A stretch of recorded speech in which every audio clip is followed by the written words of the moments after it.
안녕하세요. 날씨가 참 더럽게 춥습니다. 그죠? 교재 우리 어디 할 거냐면 108페이지입니다. 108페이지 하단에 보시면 4 해가지고 임의수사와 강제수사의 한계 해가지고 첫 번째 나오는 것이 전기통신의 감청이죠. 감청. 뭐 우리가 영어에서 보는 건 도청인데, 일단 의의는 뭐 감청이 뭐냐 해가 나와 있는데 뭐 특별한 건 없고, 문제는 이제 법적인 의미죠. 그죠? 통신비밀보호법상 이런 말이 있죠. 감청이란 뭐냐? 대상이 되는 전기통신의 송수신과 동시에 이루어지는 경우만을 말하고요. 나중에 완료된 후에 알게 되는 것은 포함되지 않는다는 거 좀 주의하시기 바랍니다. 그러니까 우리가 보통 이제 도청, 감청이라고 할 때는 이제 뭐죠? 기계 이런 걸 이용해 가지고 동시에 어떻게 해요? 듣는 것만을 말한다.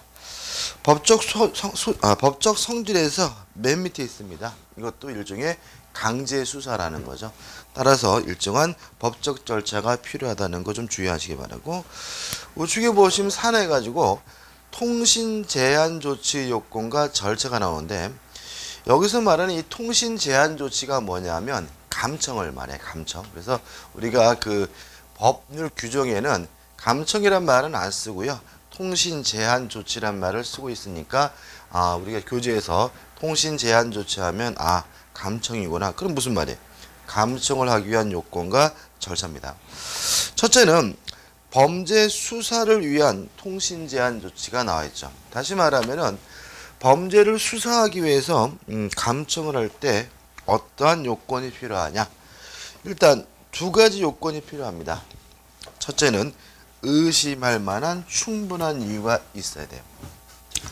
자, 지금 범죄를 수사하려고 하는데 감청을 하려고 한단 말이죠. 감청을 하려면 어떻게 해야 되느냐? 첫째, 의심할 만한 충분한 뭐가 있어야 돼요? 이유가 존재해야 되는 거죠. 따라서 아무 이유도 없이 감청할 수는 없겠죠. 예를 들어서 옆집에 사는 미스 김이 이뻐요. 그죠? 그래서 한번 감청해 볼까? 이런 거 허용되지 않고요. 의심할 만한 충분한 이유가 있어야 되고요. 그 다음에 두 번째는 다른 방법으로는 어렵거나 불가능해야죠. 다시 말하면 될 수 있으면 감청은 안 하는 게 좋죠. 그죠? 안 하는 게 좋으니까 만약에 다른 방법이 있다면 다른 방법을 동원해야 돼요. 근데 만약에 다른 방법으로 수집하는 것이 어렵다면 그때는 이제 감청을 하게 됩니다. 두 가지 요건이 필요하고요. 그 다음에 두 번째, 대상 범죄 해가지고 일단 어떤 범죄에 대해서 감청할 수 있느냐, 이 문제인데, 우리 민법이에요. 우리 형사법은 감청할 수 있는 대상 범죄를 규정하고 있는 것이 아니라 요거는 안 된다라고 제외하는 범죄를 규정하고 있어요. 그럼 이렇게 되는 거죠. 일단 모든 범죄에 대해서는 이러한 요건을 갖춘다면 감청을 하는 것이 가능한데, 요러한 범죄는 뭐 할 수 없어요? 감청할 수가 없다. 이렇게 규정되어 있거든요. 대상 범죄 보시면 이렇게 돼 있죠. 직무유기, 직권남용, 불법 체포 감금죄, 폭행가혹행위죄, 피의사실 공표죄, 선거방해죄, 존속협박죄, 권리행사방해죄, 강요죄, 점유강치죄, 강제집행면탈죄, 이렇게 많네. 중권리행사방해죄, 사기죄 등의 일정한 범죄는 뭐죠? 제외된다. 제가 쭉 읽은 이런 범죄는 감청할 수 없어요. 제가 인터넷 가서 보니까 카페 보니까 요거 외우는 방법 좀 가르쳐 주세요. 이렇게 써놓은 사람이 있고, 막 머리 글자를 써서 외우고 막 그러는데 이거 안 외워도 되는 거예요. 그죠? 안 해도 되고, 주의할 점이 뭐냐면 한 가지 좀 기억하자고요. 그러나 신용 업무와 경매에 관한 재중, 경매, 입찰, 방해죄는 대상 범죄에 포함된다. 다시 말하면 사기죄 등과 같은 신용 업무와 관한 범죄는 감청이 허가되지 않는 게 일반적인데, 뭐는요? 마지막에 나와 있는 경매 입찰 방해죄죠. 경매나 입찰을 방해하는 죄의 경우에는 예외적으로 감청이 뭐죠? 허용된다라는 거 좀 기억해 두시기 바라고요. 과거에 한 번 문제가 나왔습니다. 그래서 뭐 결국 문제의 답도 뭐죠? 요거였어요. 경매 입찰 방해죄는 뭐죠? 감청이 허용된다. 꼭 기억해 두시고요. 그 다음에 10번 해가지고 청구권자가 나오죠. 지금 우리가 뭘 배우고 있냐면 범죄 수사를 위한 통신 제한 조치 감청을 배우는데, 물론 범죄 수사는 누가 하는 거예요? 검사가 하는 거니까 청구권자 뭐가 돼요? 검사가 되고요. 물론 어디에다 청구하겠죠? 법원에다 청구하겠죠. 끝이고, C번 해가지고 허가권자가 나오는데 A번에서 법원입니다. 마지막 보시면 주소지, 소재지를 관할하는 지방법원 또는 지원위원. 그래서 감청에 대한 허가권자는 지방법원이다 라는 거 기억해 두시면 되고요.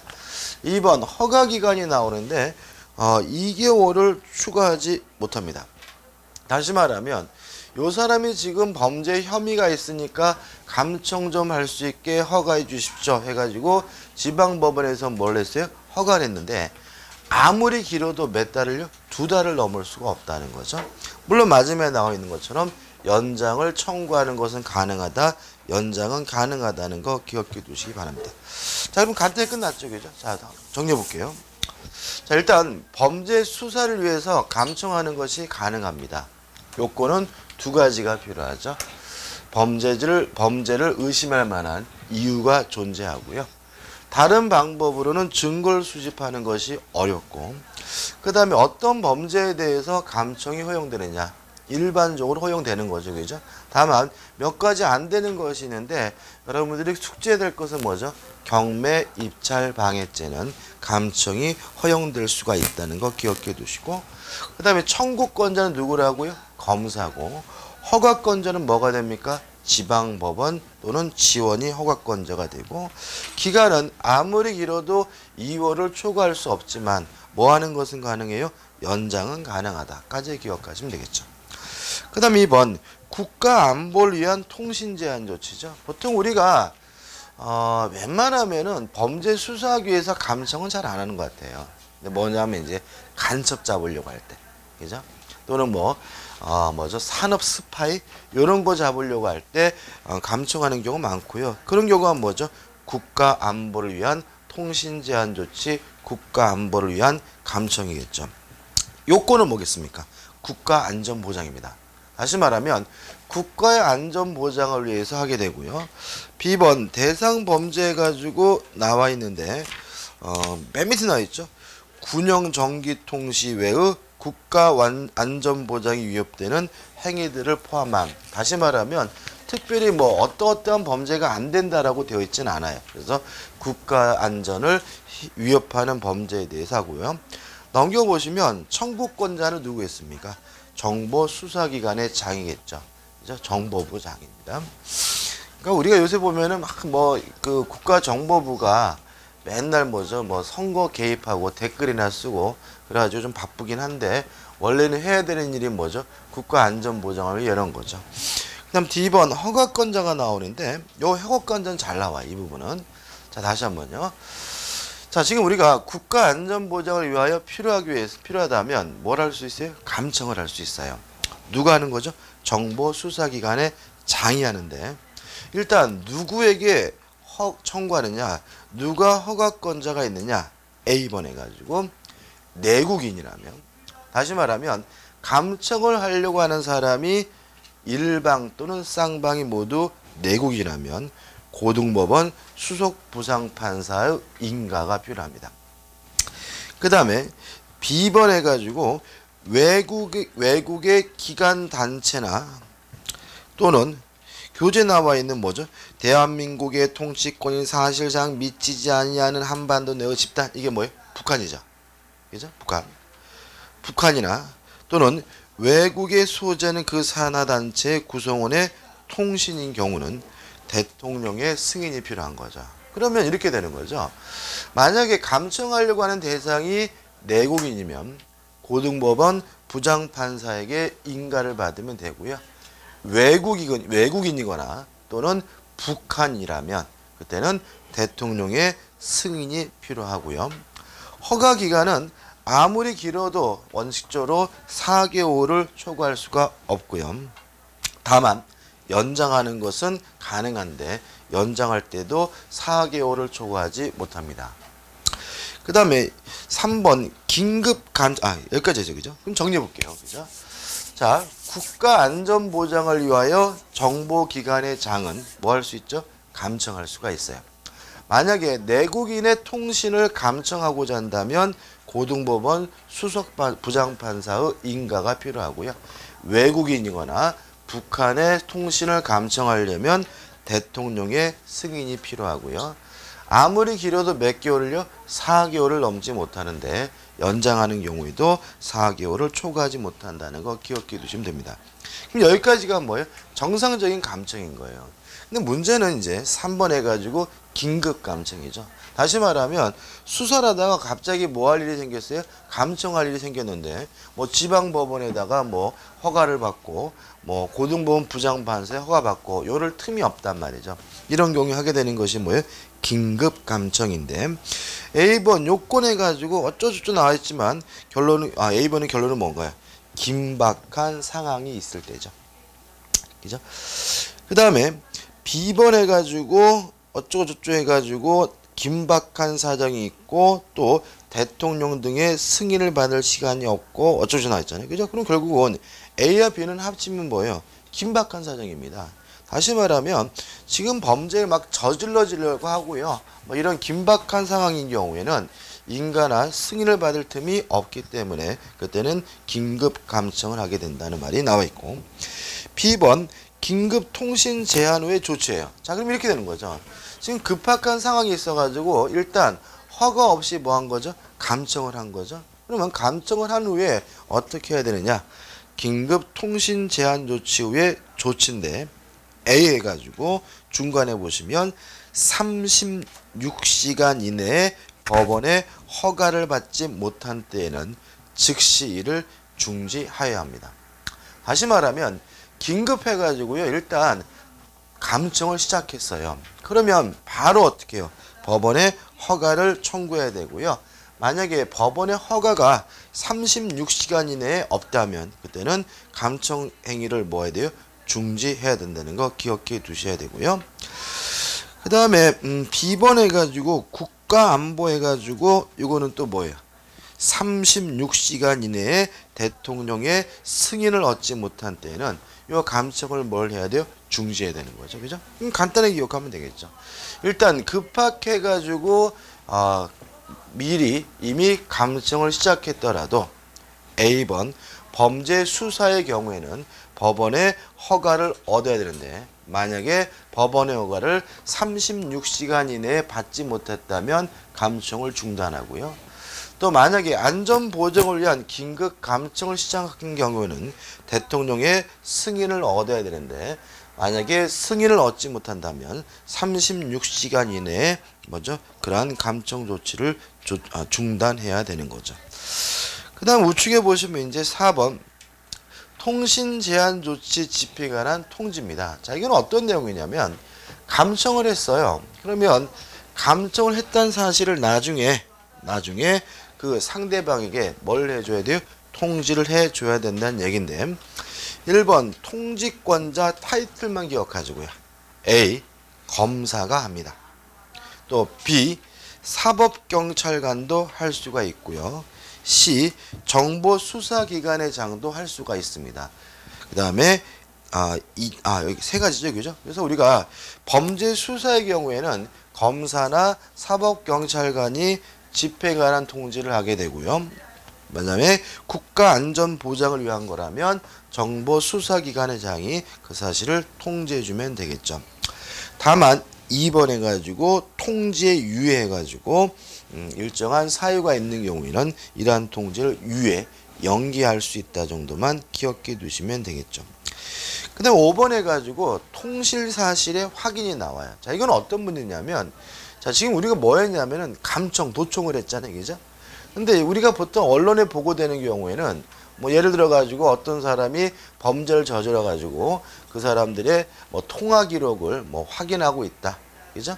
다시 말하면 통화 자체를 감청하는 것이 아니라 통신했다는 사실을 나중에 확인하는 것을 우리가 뭐죠? 통신 사실 확인이고요. 보통 우리가 감청의 경우에는 은밀하게 이루어지기 때문에 언론에 보도되는 경우는 없고요. 보통 언론에 보도되는 것은 요 통신 사실의 확인이죠. 내용은 뭐겠습니까? 전기 통신 사업자 얘기죠. 뭐 KT나 SK나 이런 사업자에게 통신 사실의 확인 자료 열람이나 제출을 요청할 수가 있습니다. 누가요? 검사나 사법경찰관이요. 그 다음에 주의하실 건 요건이 있는데 관할 지방법원 또는 지원의 허가를 받아야 된다는 거 기억해 두시기 바라고요. 만약에 이러한 처분이 있으면 밑에 보시면 30일 이내에 통신사실 확인 자료 제공을 받은 사실과 제공 요청 기간 및 그 기간 등을 서면으로 뭘 해야 돼요? 통지를 해줘야 됩니다. 까지면 되겠죠? 그럼 다시 한번 생각해 보자고요. 자, 범죄 수사를 위해서 통화 기록 등을 어떻게 해요? 열람할 수가 있는 거죠. 이게 뭐예요? 통신사실의 확인인데 일단 검사나 사법경찰관은 통신사업자에게 이런 기록들을 열람, 제출을 요청할 수가 있고요. 이러한 열람, 제출을 요청하려면 뭐가 필요한 거죠? 지방법원의 허가가 있어야 되고요. 그 다음에 확인한 후에는 30일 이내에 그 사실을 그 상대방에게 뭐죠? 서면으로 통지해야 되는 거죠. 이번에 문제된 거 있죠? 현 정권이 이명박 대통령, 그죠? MB 정권 당시에 장관이나 이런 요직에 있던 분들의 뭐 계좌도 뭐 확인하고 통신 기록도 확인하고 이런 것들이 나왔는데 처음에는 이제 수사기관에서 뭐죠? 아, 우린 그런 적 없다라고 부인하다가 이번에 뭐죠? 그런 거 했다라고 또 시인했거든요. 근데 가장 큰 문제는 뭐냐면 이게 그 대상자가 모르게 할 수가 없는 거죠. 그죠? 일단 법원으로부터 뭘 얻어야 돼요? 허가를 얻어야 되고요. 또 하면 30일 이내에 그 사실을 뭘 해야 돼요? 통지를 해줘야 되는데 허가도 없었고 그 사실을 뭐 하지도 않았어요? 통지하지도 않았기 때문에 법적 절차에 하자가 있는 거죠. 그 다음 넘겨보시면 불법한 검열 감청에 대한 뭐죠? 증거 사용 해가지고 어쩌고저쩌고 해가지고 부정된다 이렇게 나와 있죠. 또 어제 뉴스 보니까 그 누구죠? 그 양반? 경남도지사 모래시계 검사 홍준표인가? 홍준표 맞지? 홍준표? 그죠? 맞죠? 그죠? 그 사람이 뭐 보니까는 뭐 불법으로 뭐 도청했다 뭐 이렇게 막 나오던데 근데 보니까는 그 사건 내용이 뭐냐면 그 대화를 하는데 수사기관이 그거를 감청한 게 아니라 상대방이 자기가 뭘 녹음한 것을 수사기관에다 제출했어요.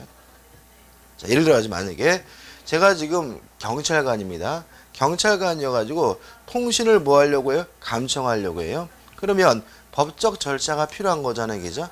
근데 만약에 피해자가 뭘 받았냐면 협박을 받았어요.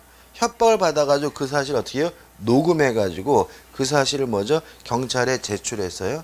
그러면 피해자가 녹음한 것은 뭐가 필요 없는 거죠? 법적 절차가 필요가 없는 거잖아요. 그죠? 그래가지고 그 내용 보니까 홍준표 그 양반은 불법으로 도청했다. 불법으로 녹음했다라고 주장하는 거고 검찰 측에서는 수사기관이 녹음한 게 아니라 상대방 개인이 녹음한 것을 우리가 제출받았으니까 불법한 것이 아니다. 이렇게 말이 나오던데 일단 우리가 지금 배운 것은 누가 감청하기 위한 거예요. 수사기관이나 정보기관이 감청하기 위한 절차고요. 만약에 수사기관이나 정보기관이 감청하는데 이러한 허가 등이 없이 위법하게 감청했다면 결론은 뭐예요? 증거 능력이 뭐가 되는 거죠? 부정이 되는 거죠. 물론 피해자나 상대방이 녹음한 것을 제출받는 것은 뭐가 인정될 수 있어요? 증거 능력이 인정될 수 있다는 거 주의하시기 바라고요. 그 다음에 이번에 가지고 사진 촬영입니다. 일단 사진 촬영을 하고 그것이 증거 능력이 인정되기 위해서는 상대방으로부터 동의나 승낙이 있어야 돼요. 만약에 동의나 승낙이 없는데도 불구하고 촬영을 하려면 그때는 원칙적으로 영장이 필요하다는 거 꼭 기억해 두시기 바라고요. 따라서 핵심 판례는 뭐냐면 이런 문제인 거죠. 지금 다시 말씀드리지만 사진을 찍으려면 뭐가 필요해요? 동의가 필요하고, 동의 없이 찍으려면 뭘 해야 돼요? 영장이 필요한 거잖아요. 근데 문제는 우리가 이렇게 길거리에 보면은 무인 단속 카메라 있죠. 그죠? 주차 위반. 그럼 무인 단속 카메라는 허락도 없이 찍고 있죠. 그죠? 허락도. 그뿐만 아니라 무엇도 발급받지 않고 있어요. 영장도 발급받지 않고 찍고 있으니까 요거 문제 아니냐. 요 문제에 대해서 결론은 다 아시겠지만 문제 있는 것은 아니다. 이게 뭐죠? 판례 입장이죠. 뭐 어쩔 수 없는 거잖아요. 그죠? 무인 단속 카메라 사진 찍을 때마다 사람이 가가지고 자 지금 주차 위반 딱지 사진 찍으려는데 동의하십니까? 이렇게 물어볼 수도 없는 거고, 또 그거 일일이 받을 수도 없어요. 영장을 발급받을 수 없으니까 적법한 증거 수집이라고 하고 있죠. 그 다음에 3번 임의 제출물 등의 압수. 일단 임의로 제출된 물건을 압수할 수는 있고요. 요거는 물론 강제 수사의 일종이라는 정도만 기억해 두시면 되겠죠. 끝입니다. 그 다음에 제5항 해가지고 임의 수사의 방법이 나와요. 1번 피의자 신문입니다. 피의자가 누구죠? 범죄 혐의를 받고 있고 수사의 대상이긴 하지만 공소가 아직 제기되지 않고 있는 사람이 누구예요? 피의자죠. 따라서 이러한 피의자는 뭐 할 수 있습니까? 신문할 수가 있는데 의의 보시다시피 검사 또는 사법경찰관이 필요한 때 출석을 요구하여 진술을 들을 수가 있는 거죠. 우측에 보시면 방법이 나옵니다. 1번 출석 요구입니다. 여기서 조심할 것은 피의자의 출석 요구는 강제 수사가 아니에요. 다시 말하면 강제로 뭐 하는 건 아니에요? 끌고 오는 것은 아니기 때문에 피의자 측에서 뭐 할 수 있어요? 거부할 수가 있는 거죠. 그래서 결론문 보시면 출석을 거부할 수 있고, 출석한 경우라도 신문 도중 언제든지 뭐 할 수 있습니까? 퇴거할 수가 있습니다. 꼭 기억해 두셔야 되겠죠. 그죠? 다시 말하면 자 매달 며칠 몇 시까지 종로경찰서 어디로 나오십시오. 이게 뭐예요? 출석 요구고요. 출석 요구를 받고 나와서 신문에 응할 수도 있고 어떻게요? 안 나올 수도 있고 어떻게요? 자기 마음인 거고요. 나왔는데 자꾸 기분 나쁜 소리만 해요. 어떻게 중간에 가더라도 뭐죠? 상관이 없다는 거 꼭 기억해 두시기 바랍니다. 2번 진술 거부권을 고지해야 됩니다. 다시 말하면 피의자 신문하면서 당신에게 불리한 사항은 진술하지 않아도 상관이 없습니다 라고 고지해야 되는데, 지금 법정을 보시면 244조의 3 해가지고 진술 거부권 등에 고지해가지고 고지에 대한 사항이 나와요. 4가지 사항이 나오는데 1. 일체의 진술을 하지 아니하거나 개개의 질문에 대하여 진술을 하지 아니할 수 있다는 것. 일체의 진술을 하지 않는 걸 우리가 묵비권이라고 하는 거예요. 그죠? 자, 당신이 범죄를 저지른 거 맞습니까? 부터 시작해가지고 끝까지 한마디 안 해. 이거 어떻게 해요? 거부할 수 있고요. 아니면 이름이 뭡니까? 안영찬입니다. 주소가 어디입니까? 분당입니다. 이렇게 쭉 얘기하다가 당신이 사람 죽였습니까? 개별적인 사항에 대해서 어떻게 해요? 거부할 수도 있는 거고요. 2호 진술하지 아니하더라도 불이익을 받지 아니한다는 것도 고지해야 됩니다. 그러니까 우리가 보통 이제 인터넷 뉴스 같은 거 보면은 말 안 하면 아이 그 자식이 지가 구리니까 말 안 하겠지. 그거는 신문 기사나 인터넷 기사나 그렇게 추정하는 거예요. 법정에서는 또는 수사 단계에서는 말하지 않았다는 이유만으로 이 인간이 범죄를 저질렀구나라고 뭐 할 수는 없어요? 추정할 수는 없는 거고요. 따라서 진술을 하지 아니하더라도 불이익을 받지 아니한다는 것을 알려줘야 됩니다. 3. 진술을 거부할 권리를 포기하고 행한 진술은 법정에서 유죄의 증거로 사용될 수 있다는 것도 알려줘야 됩니다. 그죠? 거부할 수 있지만 말하면 그게 뭐가 될 수 있어요? 유죄의 증거가 될 수가 있고요. 4. 신문을 받을 때에는 변호인을 참여하게 하는 등 변호인의 조력을 받을 수 있다는 것도 고지해 줘야 됩니다. 그래서 요 네 가지 꼭 기억해 두셔야 돼요. 항상 우리가 경우의 수가 네 가지인 거는 조심하셔야 돼요. 왜 그러는 거예요? 그죠? 사지선다 내지는 오지선다겠죠? 다시 말하면 우리가 문제를 만들면 항상 어려운 게 뭐냐면은 지문이 4-5개가 나와야 되는데 한두 백 개 안 나오면 어떻게 문제를 못 만들거든요. 근데 이렇게 딱 4개짜리가 나오면 막 시험 문제를 막 내고 싶은 거예요. 그죠? 왜? 문제 내기가 너무 편하잖아. 그죠? 카피 복사하면 되는 거잖아요. 그죠? 그러니까 잘 나오니까 꼭 기억해 두시기 바라고. 또 실제로 우리가 여러분들 나중에 경찰에 현업하실 때도 반드시 알아야 될 사항이니까 꼭 기억해 두시기 바랍니다. 하단의 내용도 나와 있으니까 한번 보시기 바라요. 그 다음에 넘겨보시면 핵심 판례 볼까요? 핵심 판례 보시면 진술 거부권 고지 대상이 되는 피의자 지위가 인정되는 시기 및 피의자 지위에 있지 아니한 자에게 진술 거부권이 고지되지 아니한 경우 진술의 증거 능력 유무에서 적극이라는 말은 증거 능력을 뭐가 된다는 거죠? 인정이 된다는 거죠. 다시 말하면 진술 거부권을 고지해야 될 사람은 누군 거예요? 피의자인 거죠. 만약 그 사람이 아직 피의자가 아니라면 뭐 할 필요 없는 거죠? 진술 거부권을 고지할 필요가 없는 거고요. 따라서 그런 경우에는 진술 거부권이 고지되지 않은 상태에서 이루어진 진술도 증거 능력이 인정된다는 거 꼭 기억해 두시기 바랍니다. 그 다음에 3번 인정신문 뭐죠? 피의자를 특정할 수 있는 뭐 이름을 물어보거나 성별을 물어보거나 주거나 직업을 물어보는 거 우리가 인정신문이고요. 4번 신문사항 및 신문 방법 해가지고 특별한 내용은 없습니다. 범죄 사실 신문하고요. 또 정상에 대해서도 신문하고 또 불리한 것뿐만 아니라 이익되는 사실에 대해서도 진술할 기회를 줘야 되고요. 그 다음에 대질신문도 할 수가 있습니다. 5번 피의자 신문과 참여자 해가지고 1. 피의자 신문의 주체는 당연히 뭐죠? 수사기관입니다. 따라서 검사나 사법경찰관이 피의자 신문을 하게 되고요. 끝이에요. 그다음 우측에 보시면 피의자 신문지 참여자 해가지고 피의자만 참여하는 것이 아니라 일정한 사람이 참여하게 할 수 있다 정도만 좀 기억해 두시기 바라고요.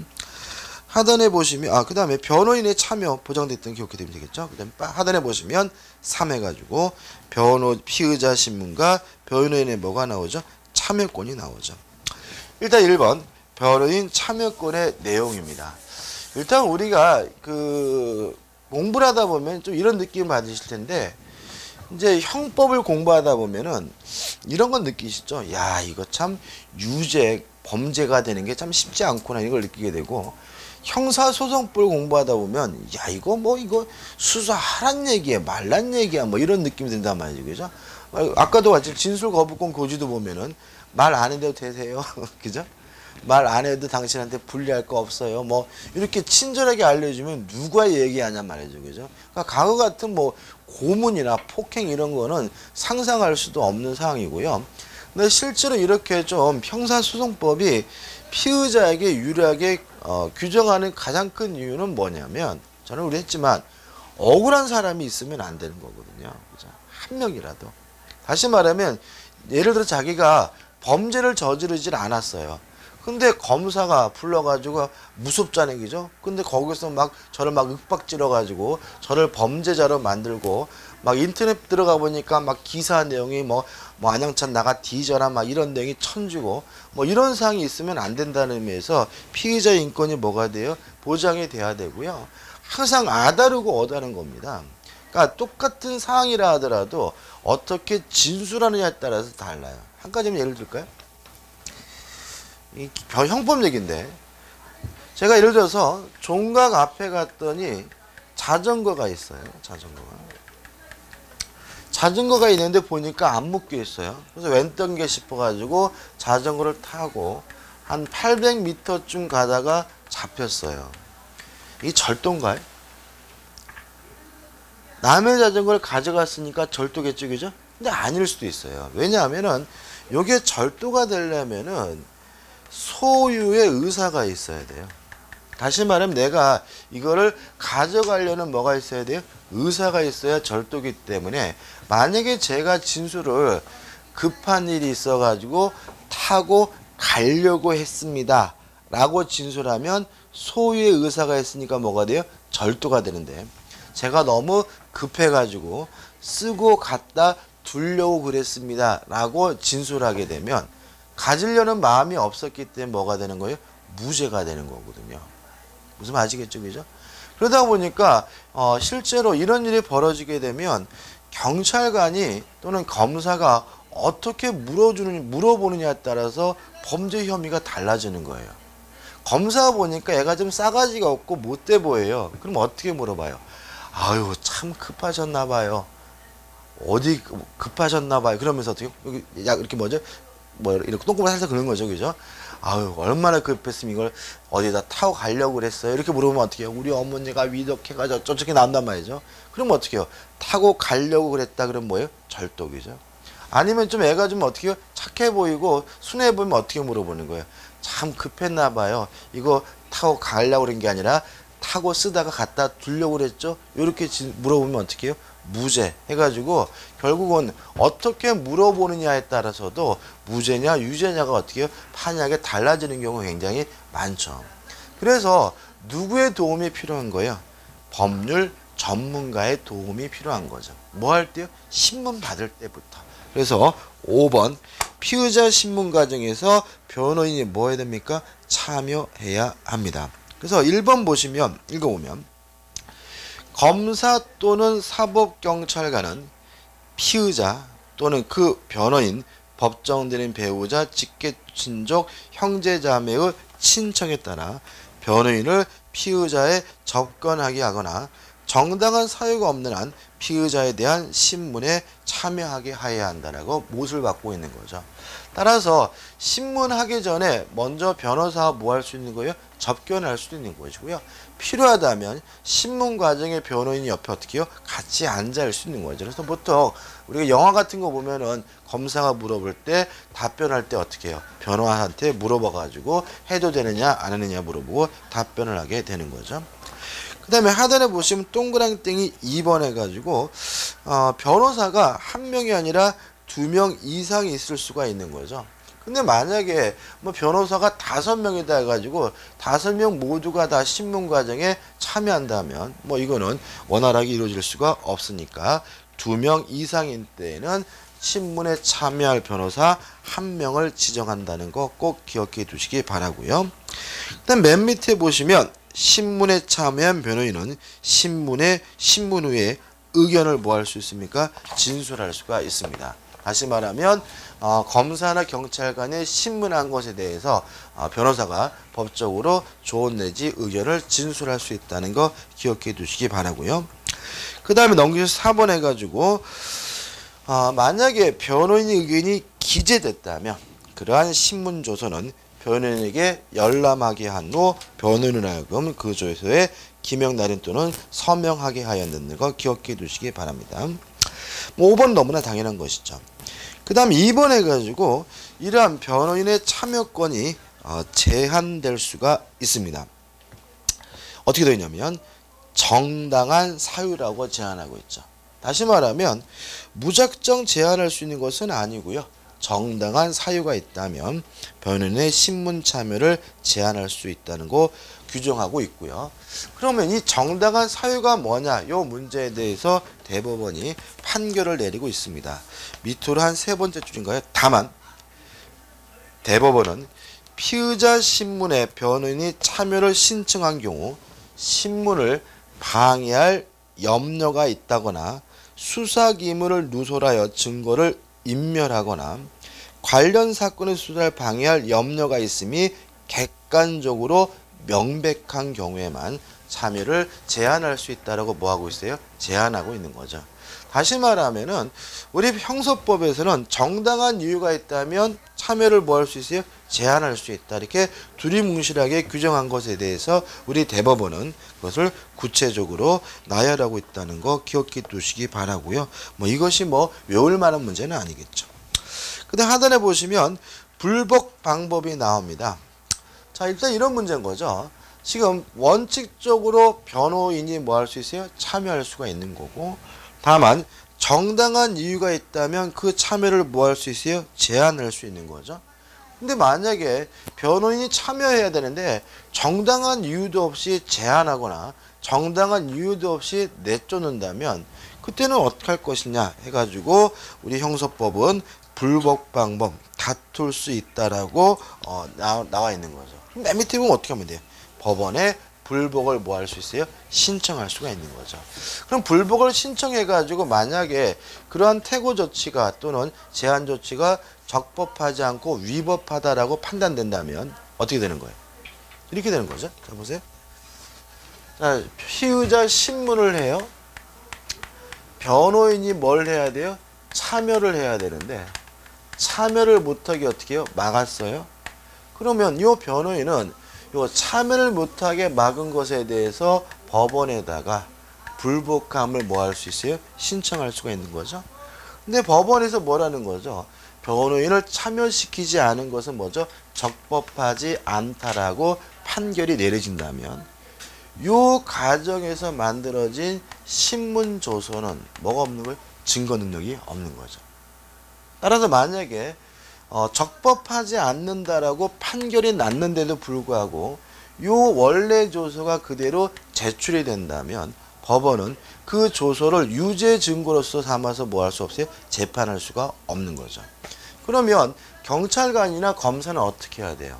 다시 변호인을 참여시킨 상태에서 다시 뭘 해야지만요? 신문을 해야지만 그것이 증거 능력이 인정된다라는 절차가 이루어지겠죠. 그 다음 우측에 보시면 4번 해가지고 피의자 신문 조서에 작성해가지고 1. 조서 작성의 원칙. 이렇게 합니다. 물어봅니다. 그죠? 수사기관이 어떻게 해요? 물어보고 신문하고 그 진술을 뭐죠? 기재합니다. 그래서 보통 영화 같은 거 보면 여러분들이 피의자 신문 조서는 작성 안 해보셨겠죠? 그죠? 영화 같은 거 보면 어떻게 나옵니까? 그죠? 타자기 놓거나 아니면 뭐죠? 워드, 노트북 놓고 어떻게 해요? 이름은 안영찬입니다. 생년을 이렇게 해가지고 물어보고 그걸 어떻게 해요? 기재하는 방식으로 이루어지게 되고요. 2번 조사의 열람, 낭독, 증감, 변경, 청구권. 자, 이게 뭐냐면 그래서 쭉 작성했어요. 그죠? 작성하고 나서 어떻게 하냐면요. 그걸 어떻게 해요? 보여줘요. 보여주면서 자, 당신이 진술한 겁니다. 맞는지 한번 읽어보세요. 이게 뭐예요? 열람이죠. 열람. 근데 만약에 그분이 시력이 안 좋거나 또는 만약에 읽을 능력이 안 된다면 뭐 해야 돼요? 읽어줘야 되는 거죠. 이게 뭐예요? 낭독인 거죠. 그 다음에 열람하고 낭독을 들어보고 봤더니 자기가 진술한 것과 좀 다른 것 같아요. 그래서 요 내용은 요렇게 수정해 주십시오. 요건 요렇게 바꿔 주십시오라고 요구할 수 있는 게 뭐예요? 증감, 변경, 청구권인 거죠. 그죠? 그 다음에 하단 3. 조소의 형식적 진정성 보장을 위한 것이 나와 있습니다. 뭐라고 나와 있습니까?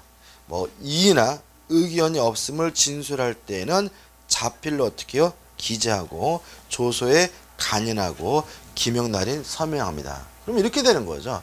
자, 이거 한번 보십시오. 열람시켰어요. 그죠? 열람시켜서 읽어보더니 뭐 별 문제 없습니다. 그럼 어떻게 해요? 서명, 이름 쓰고 도장 찍고 어떻게 해요? 아니면 서명이라도 하십시오. 해가지고 어떻게 해요? 진정성을 보장하기 위한 방법을 마련하고 있죠. 그 다음에 수사 과정에 기록해가지고 244조에 4가 나와 있는데 뒤에 넘겨본 내용은 특별한 거 없어요. 중요한 건 아니고요. 일단 기본적인 사항은 뭐예요? 쉽게 말하면 일기 쓰라는 얘기입니다. 그죠? 다시 말하면 수사 과정을 어떻게 해요? 기재를 해야 된다는 거예요. 그래서 244조의 4를 보시면 1항을 보시면 조소 장소에 도착한 시각, 조소를 시작하고 마친 시각 어쩌고저쩌고 이런 내용이 나와 있는 거죠. 다시 말하면 수사 과정도 일일이 뭐죠? 기록으로 남기라고 규정하고 있다 정도만 원론적으로 기억해 두시면 되고요. 그 다음 넘겨보시면 5번 해가지고 장애인 등 특별히 보호를 요하는 자의 특칙 해가지고 나와 있는데, 일단 법조문만 보시면 되는데 244조에 5가 나와 있어요. 자, 이런 문제입니다. 지금 어떤 분이 좀 왔는데 이분이 약간 좀 문제가 있어요. 그러면 이분이 믿을 만한 사람을 함께 하는 게 도움이 될 수 있죠. 예를 들어 이 양반이 좀 어떻게 해요? 정신이 좀 오락가락 하시는데 뭐 어머님하고 같이 있으면 좀 안정이 되더라. 뭐 이런 얘기입니다. 그렇죠? 그래서 244조의 5에 보시면 어쩌고저쩌고 해가지고 다음 각 호의 어느 하나에 해당하는 때에는 직권 또는 피의자의 법정 대리인의 신청에 따라 피의자와 신뢰 관계에 있는 자를 동속하게 할 수 있습니다. 뭐 신뢰 관계가 있는 자라는 것이 좀 뜬금없는 얘기인 것 같겠지만, 뭐 가족이라면 가족이 될 수도 있고요. 친구라면 뭐죠? 친구가 될 수 있고, 자기가 신뢰할 만한 사람을 동속시킬 수가 있는데, 1호를 보시면 능력이 좀 부족한 분이에요. 이게 됐죠. 피의자가 신체적 또는 정신적 장애로 사물을 변별하거나 의사를 결정 전달할 능력이 어떻게 해요? 미약한데. 그 다음에 2호를 보시면 뭐죠? 의사소통이 안 되는 사람이에요. 연령, 성별, 국적 등의 사정을 고려하여 그 심리적 안정의 도모와 원활한 의사소통을 위하여 필요한 경우에는 신뢰관계 있는 자를 동석시키는 것이 가능합니다. 그다음 우측에 있으면 이제 핵심 판례예요. 자, 이런 거 있죠. 지금 이 사람이 지금 뭐 예를 들어서 한 18살인데 약간 좀 정신 상태가 온전치 않아요. 그래가지고 이제 어떻게 해요? 신뢰할 만한 사람 어머니를 동석시켰어요. 그죠? 그러면 이제 경찰이 신문하는데 어머니하고 그 친구 2명이 앉아 있겠죠. 그죠? 근데 문제는 뭐냐면 요놈한테 물어보니까 애가 좀 맛이가 좀 약간 신내나는 친구잖아요. 그죠? 자꾸 어버버거리고 대답을 잘 못하는 거예요. 너 그거 그 가방 훔쳤어? 그랬더니 왜 뭐 이런단 말이죠. 그죠? 그래가지고 어떻게 답답하니까 누구한테 물어보기 시작했어요? 어머니한테 물어보기 시작한 거죠. 그죠? 보통 이제 그런 경우에는 야, 너 가방 훔쳤어? 그러면 어머니가 아니거든요. 뭐 이럴 거 아니에요. 그죠? 그래가지고 동석한 사람한테 진술을 들었을 때 그것을 증거 능력으로 삼을 수가 있느냐? 없다라는 판례인 거죠. 그죠? 다시 말하면 아무리 답답하고 퍽퍽하더라도 그 범죄 혐의자 피의자의 진술을 가지고 조서를 작성해야 되는 것이지 동석한 어머니 말 가지고 뭐죠? 조서를 작성하면 안 되고요. 동석한 사람의 진술을 가지고 작성됐다 하면 그것은 뭐가 인정될 수 없어요? 증거 능력이 인정될 수가 없다는 것이 판례의 입장이죠. 제가 학창 시절에 고등학교 때 그 IQ가 60인 친구가 있었어요. 60. 근데 뭐 그 60이면은 상상을 초월하죠. 그죠? 근데 그 굉장히 착해요. 굉장히 착하고 공부도 진짜 열심히 해요. 걔는 밥 먹는 시간 외에는 오로지 뭐죠? 공부만 해. 수업도요. 막 그냥 선생님하고 칠판을 뚫어들듯이 쳐다봐. 근데 모든 과목이 다 가야.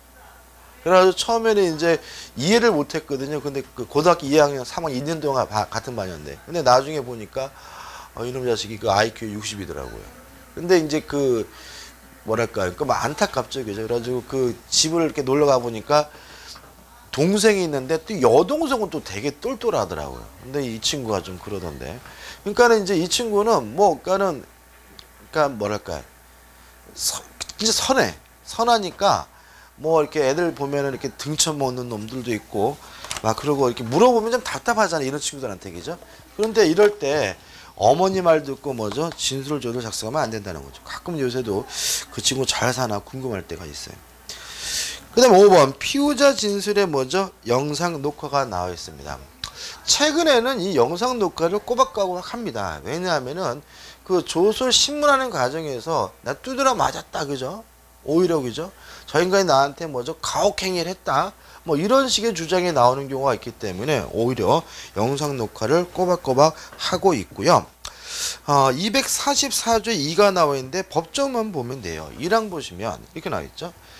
피의자 진술은 영상 녹화할 수 있다. 이 경우 미리 영상 녹화 사실을 알려주어야 하며 조사의 개시부터 종료까지 전 과정 및 객관적 정황을 영상 녹화해야 합니다. 자, 그럼 우리가 알 수 있는 게 두 가지죠. 지금 영상 녹화 중이라는 사실을 뭘 해야 돼요? 알려줘야 돼요. 그 다음에 편집하면 안 돼. 그죠? 예를 들어 가지고 1시간 녹화해 놓고 나중에 피의자를 뭐죠? 때리는 장면만 뽑아내고 뭐 이런 건 어떻게 해요? 허용되지 않고요. 전 과정을 시작부터 끝날 때까지 전 과정을 어떻게 해요? 객관적으로 영상 녹화해야 된다는 거 기억해 두시기 바라고요. 그 다음에 2항을 보시면 제1항에 따른 영상 녹화가 완료된 때에는 피의자 또는 변호인 앞에서 지체 없이 그 원본을 봉인하고 피의자로 하여금 기명 날인 또는 서명하게 하여야 합니다. 왜 그런 거죠? 다 조작을 방지하기 위해서 그런 거고요. 그 다음에 3항도 볼까요? 제2항의 경우에 피의자 또는 변호인이 있는 때에는 영상 녹화물을 재생하여 시청하여야 한다. 이 경우 그 내용에 대하여 이의를 진술할 때는 그 취지를 기재하는 서면을 첨부해야 된다는 거 기억해 두시면 되겠죠. 그래서 기본적으로 뭐예요? 우리가 기억할 것은 영상 녹화 사실에 대해서 피의자에게 뭐예요? 알려주고 하려면 어떻게 해요? 처음부터까지 어떻게 해요? 다 해야 된다. 이게 뭐죠? 기억해야 될 사항인 거죠. 밑에 나와 있는 내용도 그런 내용입니다. 그 다음에 넘겨보시면 2번 영상 녹화물의 증거 능력 해가지고 1. 적절하지 못한 증거물입니다. 자, 이게 무슨 말이냐면 자, 사람을 죽였습니까? 그죠? 예. 해가지고 신문 조서를 작성했잖아요. 그러면 증거 능력이 있는 게 뭐예요? 신문 조서인 것이지 그 사실을 녹화한 영상 녹화물이 증거 능력이 있는 것은 아니거든요. 따라서 일반적으로 영상 녹화물은 뭐가 아니에요? 증거 능력이 없어요. 다만 어떤 용도로 쓸 수 있냐면 이해해가지고 기억을 환기시키기 위한 자료로는 쓸 수가 있는 거죠. 예를 들어 조서를 꾸미면서 이제 어떻게 물어봤어요. 범죄 사실을 목격하셨습니까? 했대요. 그러면서 어떻게 해요? 뭐 그날 밤 어쩌저쩌고 나온단 말이죠. 그래가지고 그 사실을 조서를 꾸몄는데 정작 이 인간이 법정에 가가지고는 자기는 그런 얘기 한 적 없다는 거예요. 그죠? 조서에 적혀 있지만 나는 그런 얘기 한 적 없습니다. 라고 했을 때 그 사람에게 기억을 뭐 하기 위해서요? 환기하기 위한 것으로서 이 사람이 분명히 얘기했습니다.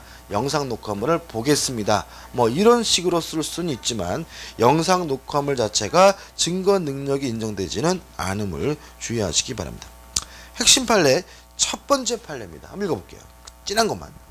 수사기관이 피의자로 하여금 열람하게 하거나 피의자에게 들려주지 않은 경우에 피의자의 신문조서 증거 능력이 부정되는지. 다시 말하면 열람 안 했어요. 낭독 안 해줬어요. 이것만으로도 증거 능력이 인정되지 않느냐. 요 문제에 대해서 우리 판례는 그것은 아니다. 다시 말하면 열람시키지 않았거나 또는 읽어주지 않았더라도 객관적으로 작성한 것이 확실하다면 증거 능력이 인정된다는 거 기억해 두시기 바라고요. 그 다음에 형식적 진정 성립이 인정되지 않는 검사 작성 피의자 신문조서의 증거 능력 인정 여부 해가지고 소극이라는 말은 뭐죠? 인정되지 않는다는 거죠. 내용 보시면 이렇게 나와있죠. 조서 말미에 피고인의 서명만이 있고 그 날인이나 간인이 없는 검사 작성의 피고인에 대한 피의자 신문조서는 증거 능력이 없습니다. 다시 말하면 뭐만 했어요? 서명만 했고 날인 도장도 안 찍었고요. 또 간인이라는 게 뭔지 아시겠죠? 이런 겁니다. 간인이 뭔지 아시죠? 이제 보통 우리가 이런 걸 작성하게 되면 원본 4번 해가지고 2장 이상을 작성하거든요. 똑같은 내용을 2장을 작성하면 요렇게 붙여요. 붙여가 여기다가 도장을 꽝 찍어요. 이걸 우리가 뭐죠? 간인이라고 해요. 그죠? 만약에 도장이 없으면 요 사이에 뭐죠? 사인이라도 해야 돼요.